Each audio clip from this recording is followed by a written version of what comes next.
आइए तुलसी Tapovan YouTube channel में आप सभी भक्तों का बहुत बहुत स्वागत मान और सम्मान है। हम बात करते हैं कार्तिक मास में पड़ने वाले त्योहारों की।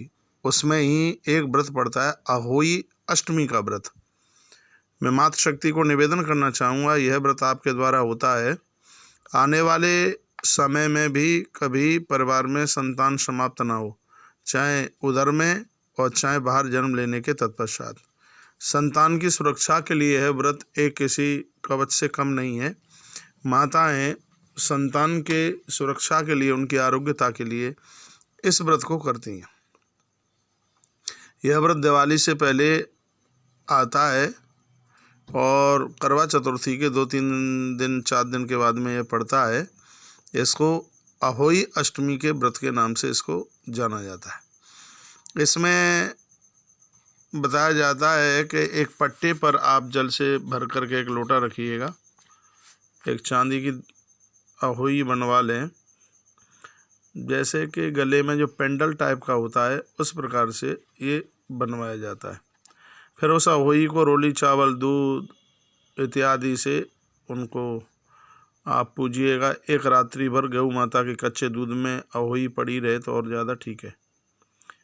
तत्पश्चात इसकी एक पूजा की भी विशेषता है कि इसका पूजन आप पहले कर लें, जो कि ये आपको सामग्री बताई है। कच्चे दूध में से निकाल करके फिर उसको ठीक से उसको साफ़ कीजिए, उसमें थोड़ी रोली लगाइए और चंदन लगाइए और उसके तत्पश्चात उसके ऊपर थोड़ा सा चावल लगाइए। फिर उसको किसी शुभ दिन के समय पर आप माता रानी भगवती का नाम लेकर के उसको बच्चों के गले में आप उसे पहना सकते हैं। ये अहोई साक्षात माँ भगवती जगदम्बा का ही रूप है और यह बच्चों की बहुत सुरक्षा करती है। माता बड़ी प्रसन्न होती है।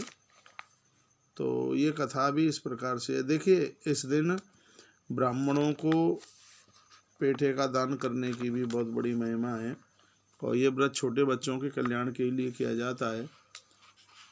ये कथा इस प्रकार से है। मध्य प्रदेश में एक जगह का नाम है जिसका नाम है दतिया। दतिया नाम की जगह पर एक साहूकार रहते थे जिनका नाम था चंद्रभान। उनकी पत्नी का नाम था चंद्रिका।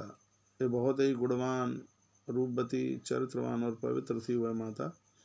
उसके बहुत से पुत्र हुए और पुत्रियां भी हुईं, लेकिन स्थिति यह थी कि छोटी ही उम्र में उनकी मृत्यु हो जाती थी। सब बच्चे मौत को प्राप्त हो जाते थे। संतान के इस प्रकार मृत्यु हो जाने पर बेचारे वो दोनों दाम्पत्य बहुत ही ज़्यादा दुखी थे, बहुत ही ज़्यादा खिन्न रहते थे और सोचते थे कि हमारा तो जीवन बेकार है, अब क्या करेंगे, हमारे इस संपूर्ण संपदा का अधिकारी कौन होगा, उत्तराधिकारी कौन होगा। वो इसी प्रकार से दिन रात सोचते रहते थे। एक बार क्या हुआ कि दोनों ने यह अपने मन में दृढ़ निश्चय कर लिया है कि हमें ये सबको छोड़ छाड़ करके बस वन की यात्रा करनी है, हमें वन के लिए जाना ही है। दोनों ने ऐसा निश्चय कर लिया और भगवान का नाम लेते हुए वह उस अरण्य के लिए, वन के लिए चल पड़े। चलते चलते वो थक भी जाते हैं, बैठ भी जाते हैं, फिर चलने लगते हैं और बहुत दिनों के तत्पश्चात वह चलते चलते जहाँ भगवान बद्रीनाथ बैठे हुए हैं, बद्रिकाश्रम के नज़दीक ही कहीं पहुँचे। एक कुंड के पास में उनका पहुँचना हुआ और वहाँ उन्होंने मृत्यु के लिए ये सोच लिया था कि अन्न जल त्याग कर बस अब हम यहीं मौत को प्राप्त होंगे। इसी प्रकार बैठे बैठे उन्हें कई दिन हो गए थे। लगभग 7वें दिन एक आकाशवाणी हुई और आकाशवाणी ने कहा कि तुम मौत को प्राप्त मत हो, आत्महत्या मत करना, प्राण मत त्यागना। तुम्हें पूर्व जन्मों के पापों के कारण यह दुखता, ये परेशानी मिली है। हे साहूकार, अब तुम अपनी पत्नी से कार्तिक कृष्ण पक्ष में पड़ने वाली जो अष्टमी है, अहोई अष्टमी के नाम से इसको जाना जाता है, इस व्रत को रखवाइए। इस व्रत के प्रभाव से माँ भगवती जगदम्बा जो एक अहोई रूप में है, वो अति प्रसन्न होकर तुम्हारे पास आएगी और तुम्हारे संपूर्ण कार्यों को करने के लिए तुम्हें आशीर्वाद वरदान देगी। तब तुम उस देवी से अपने लिए एक लंबी आयु तक जीने वाला एक व्रत मांगना और जिस दिन एक पुत्र मांगना। जब तुम कभी व्रत करो तो तुम राधा कुंड में स्नान जरूर करना। ये राधा कुंड गोवर्धन के पास में पड़ता है। कार्तिक कृष्ण पक्ष की अष्टमी को माता चंद्रिका ने बड़ी श्रद्धा पूर्वक अहोई माता का व्रत किया। रात के समय में साहूकार ने राधा कुंड में स्नान भी किया।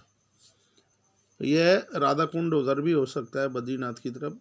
साहूकार जब स्नान करके लौटा तो रास्ते में माँ भगवती अहोई देवी ने उसको दर्शन दिया और कहा कि भगत वरदान मांगो, तुम्हें क्या चाहिए, हम तुम्हारे ऊपर बहुत ज़्यादा प्रसन्न हैं। तो माता रानी के दर्शन करने के तत्पश्चात उस सेठ ने मैया के चरणों में रो रो करके कहा, हे माँ, मैं बहुत दुखी हूँ, मैं बहुत परेशान हूँ। मेरे घर में कई बच्चे, बेटा और बेटियों का जन्म हुआ, लेकिन वो छोटी सी ही उम्र में मौत को प्राप्त हो गए। हे माँ, कृपा कर दीजिए कि मुझे बच्चे भी मिलें और वो दीर्घायु हों। अहोई माता ने कहा कि एवमस्तु, तुमने जो मांगा है वही होगा। कुछ दिनों के बाद सेठ के एक पुत्र पैदा हुआ, जो बड़ा होने पर बहुत भारी विद्वान, बहुत ज़्यादा प्रतापी हुआ। यदि किसी स्त्री के बेटा हो या बेटी, कोई भी हो, तो उस समय वो बच्चों का जब विवाह होता है तो अहोई माता का वो उत्सव जरूर करें। और बहुत सरल सी पूजा है, ऐसी कोई बात नहीं है। एक थाली में 5-7 पूड़ियाँ रख लीजिए, जो आपने खीर बनाई है, हलवा बनाया है, जो भी कुछ बनाया है उसको आप रख लीजिए। उसमें एक साड़ी ब्लाउज रख लीजिए, कुछ कपड़ा रख लीजिएगा, और अहोई माता का उसमें वंदन पूजन होता है। और बाज़ार में स्वर्णकार की दुकान पर अहोई, आजकल तो चांदी की भी बन करके आती है, उसका पूजन करके 7 बार थाली उसके ऊपर घुमा करके और फिर किसी वृद्धा के चरणों में वंदन करके, प्रणाम करके, जो सामान आपने रखा है, ब्लाउज है, साड़ी है, और भी जो भी कुछ उसमें रखा है, दान दक्षिणा रखी है, उस वृद्धा के चरणों में, सासू माँ उनके चरणों में वंदन करके, प्रणाम करके, और फिर वह प्रसाद है उसको बांट दीजिएगा, और वो सामान है वो सासू माँ को दे दीजिएगा, उसके चरण छू लीजिएगा, वो माँ की आरती उतार दीजिएगा, वंदन करें और प्रणाम करें, और ये कहें कि हे माता रानी, मेरे बच्चों की सुरक्षा रखना, मेरे घर में आने वाली बहू और उनके बच्चे, मेरे पूरे खानदान की रक्षा करना। हे माँ, हमसे टूटी फूटी जैसी भी सेवा की है, पूजा की है, हम अनभिज्ञ, हमें पता तो है नहीं। हे माँ, आप हमारी इस पूजा से संतुष्ट जरूर हों। इस प्रकार से अहोई अष्टमी का ये व्रत किया जाता है, जो कि बच्चों के लिए किसी सुरक्षा कवच से कम नहीं है। हमारी माताएं इसको करती हैं। तो कल, यानी कल तारीख है, आज है 7, कल है 8 नवंबर 2020, दिन रविवार की अहोई अष्टमी व्रत है। अपने परिवार के लिए, बच्चों के लिए आप ज़रूर यह व्रत कीजिएगा। वीडियो यदि पसंद आई हो तो इसको लाइक कीजिए, आगे शेयर कीजिएगा। तुलसी तपोवन यूट्यूब चैनल से पहली बार जुड़े हैं आप तो चैनल को सब्सक्राइब करना ना भूलिएगा। और अब हम आगे आपको दिवाली की जानकारियां देंगे, जो कि बहुत ज़्यादा ज़रूरी बातें होंगी। आइए इन्हीं शब्दों के साथ, जय श्री कृष्ण, जय श्री राम, जय गौ माता, जय राधे श्याम। आप सबका आज का दिन बहुत बहुत मंगलमय हो, बहुत बहुत शुभ हो। प्रभु चरणों में हमारी ऐसी प्रार्थना है, गौ माता से हम ऐसी ही कामना करते हैं, प्रार्थना करते हैं। सुबह फेसबुक पर आचार्य कौशिक जी महाराज पेज पर सुबह 6 बजे कार्तिक महात्म्य की कथा भी चल रही है। आपको टाइम मिले तो उस कथा को भी सुनिएगा। जय जय श्री राधे।